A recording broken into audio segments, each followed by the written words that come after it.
ঢাকা মাওয়া expressway অবরোধ করে থানা থেকে যুবদল নেতা তরিকুল ইসলামকে ছিনিয়ে নেওয়ার প্রতিবাদ জানিয়েছে বৈষম্য বিরোধী ছাত্র আন্দোলনের নেতাকর্মীরা। তারা একই সাথে এই ঘটনায় জড়িতদের বিচার দাবি করেছেন। শনিবার দুপুর 12টার দিকে দক্ষিণ কেরানীগঞ্জের ধলেশ্বরী টোল প্লাজা সংলগ্ন এলাকায় মহাসড়কে অবস্থান নেন তারা। এ থেকে এক্সপ্রেসওয়ের ধলেশ্বরী টোল প্লাজায় প্রথমে লিফলেট বিতরণ করা হয়।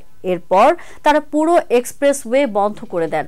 এই রিপোর্ট লেখার সময় পর্যন্ত এক্সপ্রেসওয়ে দিয়ে যান চলাচল বন্ধ রয়েছে।